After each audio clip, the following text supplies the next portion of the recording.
Dear students, uncountable noun থেকে কিন্তু বিভিন্নভাবে বিভিন্ন পাবলিক পরীক্ষায় প্রশ্ন আসতে দেখা যায়। সে কারণে তোমার সবসময় আনকাউন্টেবল নাউনের বৈশিষ্ট্যগুলা খুব ভালো করে মাথায় রাখতে হবে। আজকের ভিডিওতে দেখো খুবই গুরুত্বপূর্ণ একটা বিষয় নিয়ে আলোচনা করব। এখানে বলা হয়েছে দেখো যে which of the following is correct, অর্থাৎ নিচে চারটি যে অপশনস দেওয়া রয়েছে এখানে কোনটি সঠিক, ফার্নিচারস, ইনফরমেশনস, ট্রাফিক্স নাকি প্রসিডস। এখন এই জায়গাটায় আসলে কোনটা কোনটা ভুল আছে।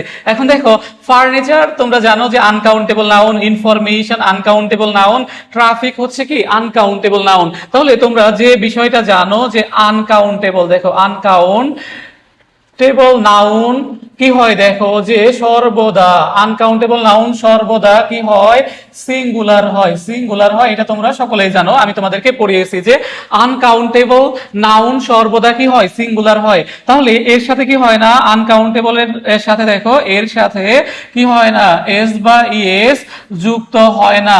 এখন যদি দেখো যে আনকাউন্টেবল নাউনের সাথে এস বা ইএস রয়েছে তাহলে সেটা কি রয়েছে, ভুল রয়েছে। কিছু কিছু ব্যতিক্রম রয়েছে, যেমন দেখো ওয়াটার, তোমরা তো জানো যে ওয়াটার হচ্ছে আনকাউন্টেবল নাউন, কিন্তু কি হতে পারে দেখো ওয়াটারস হতে পারে, তখন আর পানি থাকে না, এটার অর্থ হয়ে যায় দেখো যে জলাশয়। তাহলে তো অর্থগত ভিন্ন হয়ে যাচ্ছে, কিন্তু পানি অর্থে ওয়াটার তো আনকাউন্টেবল নাউন, এর সাথে এসবি এ যুক্ত হবে না। অনুরূপ ভাবে দেখো যে আরো বিষয় রয়েছে, যেমন ফুড, ফুডের সাথে ফুডস হতে পারে, তখন বিভিন্ন রকমের কি বোঝায়, খাবার বোঝায়। আবার দেখো ওয়ার্ক, ওয়ার্ক হচ্ছে আনকাউন্টেবল নাউন, ওয়ার্কাস, কিন্তু দেখো ওয়ার্কস হতে পারে, দেখো ওয়ার্কস, তখন তো আর অর্থ এক থাকে না। দেখো এটার দ্বারা তখন কি বোঝায়, সাহিত্য কর্ম বোঝায়। তাহলে মনে রাখবে যখন এসবি এ যুক্ত হয় তখন এটা অর্থই কি হয়ে যায়, ভিন্ন হয়ে যায়। আর সাধারণত আনকাউন্টেবল নাউনের সাথে কি হবে না, মানে এসবি এ যুক্ত হবে না, অর্থাৎ সর্বদা সিঙ্গুলার হবে, প্লুরাল হবে না। তাহলে এখানে দেখো যে ফার্নিচারস হবে না, ফার্নিচার আনকাউন্টেবল নাউন, ফার্নিচারস হবে না। ইনফরমেশন আনকাউন্টেবল নাউন, ইনফরমেশনস হবে না।